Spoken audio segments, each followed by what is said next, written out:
at tigina ma min muslimin yamutu yawm al-jum'ah wa laylat al-jum'ah illa waqahu Allah fitnat al-qabr. Da atigo Nabi sallallahu alaihi wasallam akapantagan akapapay alungan al-jum'ah asakanian na ayamaanan niyan na Muslim. Ayamaanan niyan na Pedro sayaw Nabi sallallahu alaihi wasallam unina inali sayaw Nabi sallallahu alaihi wasallam na Muslim. Basta akanaba ka Muslim nakanaba ka padisagyang kai apramis ko Nabi sallallahu alaihi wasallam nagukunik apaletan din Muslim.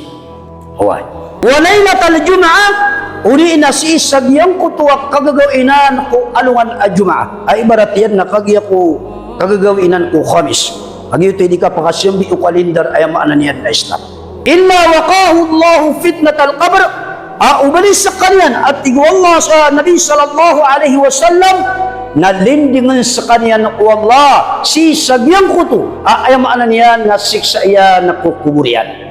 So inshallah na gusto Nabi sallallahu alaihi wasallam ayamaanan yan na mitirun aplindingan sa kanyan wa Allah subhanahu wa ta'ala si iko ayamaanan yan na siksa yan na si iko kuburian.